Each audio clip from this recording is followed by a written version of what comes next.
Up in a dramatic turn, U.S. President Donald Trump has ordered Israel to halt its bombing campaign in Gaza after Hamas agreed to the key parts of his proposed peace plan, including the release of all the remaining Israeli hostages from the October 7 attacks. Now, Trump's envoys, Kushner and Steve Witkoff, are heading to Egypt for ceasefire talks as Israeli Prime Minister Benjamin Netanyahu says his government is ready to begin the plan's first phase. Now, Trump warned Hamas to move quickly and said it was a special and unprecedented day for the peace. Now, U.S. President Donald Trump thanked the countries involved and called it a special and unprecedented day. Let's go across and listen in. I want to thank the countries that helped me put this together. Qatar, Turkey, Saudi Arabia, Egypt, Jordan, and so many others. So many people fought so hard.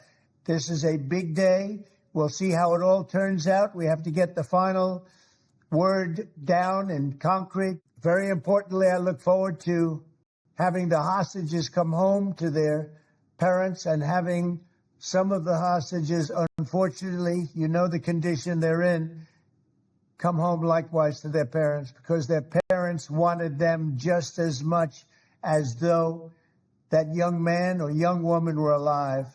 So I just want to let you know that this is a very special day, maybe unprecedented in many ways. It is unprecedented, but thank you all, and thank you all to those great countries that helped. We were given a tremendous amount of help. Everybody was unified in wanting this war to end and seeing peace in the Middle East. And we're very close to achieving that. Thank you all, and everybody will be treated fairly. Well, we accepted the deal, as did all the world. It was President Trump's plan. Hamas says that it accepted the deal. Now the onus is on Hamas. This plan consists of two parts.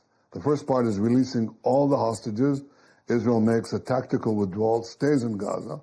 And then the second part is meant to demilitarize Gaza and disarm Hamas. The second part of it's even harder, and that is the long-term peace. What happens after Israel pulls back to the yellow line and potentially beyond that as this thing develops? How do you create this Palestinian technocratic leadership that's not Hamas, that's not terrorists, and with the help of the international community? How do you disarm any sort of terrorist groups that are going to be building tunnels and conducting attacks against Israel? Then now let's shift focus to France, which has unveiled a new government under Prime Minister Sébastien Lecornu. Is tasked with steering a deeply divided parliament through a tough 2026 budget fight. The former economy minister Bruno Le Maire moves to defense, while Roland Lescure takes over the economy portfolio to deliver politically risky austerity plan. Many key ministers, including Jean-Noël Barrot at Foreign Affairs and Bruno Retailleau at the Interior, remain in place, but with no clear majority in opposition parties already threatening a no-confidence vote, Lecornu's new government may face a short lifespan. Moving on now, Japan is set to make history as Sanae Takaichi becomes the country's first female prime minister after winning the ruling Liberal Democratic Party's leadership race. A staunch conservative and self-described admirer of Margaret Thatcher, Takaichi now faces an uphill battle of tackling a sluggish economy, rising inflation and internal party divisions. Her victory also sent the yen lower as investors bet that she could delay the Bank of Japan rate hike.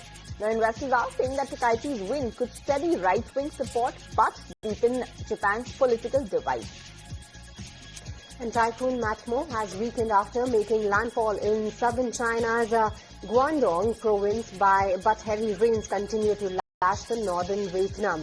The storm forced mass evacuations of almost 3.5 lakh people across Guangdong and Hainan, disrupting the travel during China's busy National Day holiday. Now, Matmo, the strongest typhoon to hit Guangdong this year, brought winds of up to 151 kilometers per hour and torrential rainfall, flooding parts of southern China and the Philippines. Authorities have downgraded warnings but caution that flash floods and landslides remain a major risk as the storm moves inland.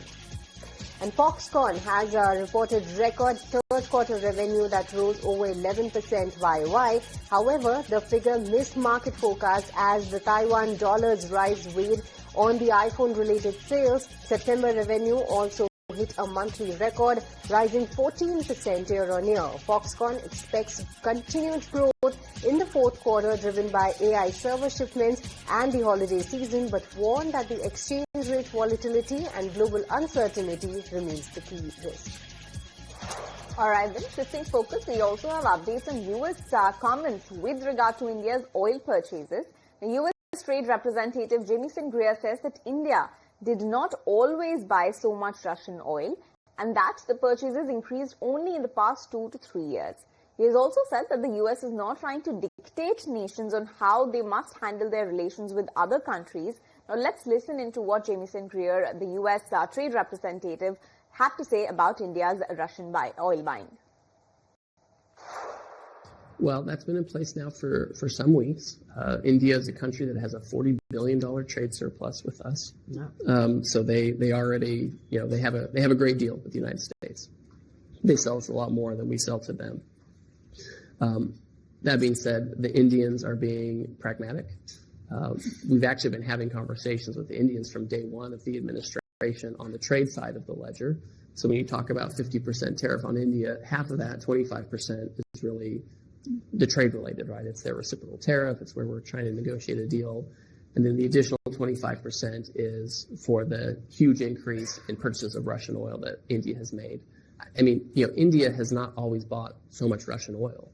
They've always had strong relationships with Russia, but it's really in the past 2 or 3 years that they started buying Russian oil at a discount, not only for consumption, but also for refining and resale. So it's not like this is some bedrock part of the Indian economy. This is something we believe they can do and should do. And frankly, I can already see them starting to diversify. I think they get it. Obviously, they're a sovereign country. They're going to control their decisions. President Trump is focused on this quite discrete issue of ending the Russia-Ukraine war. We're not trying to dictate other countries who they can have relations with and who they can't. That's not what we're trying to do. But we are trying to make sure that Vladimir Putin feels as much pressure as possible. All right, but with this view, it's time now to slip into a very short break. Don't go anywhere. Lots more to talk about on the other side.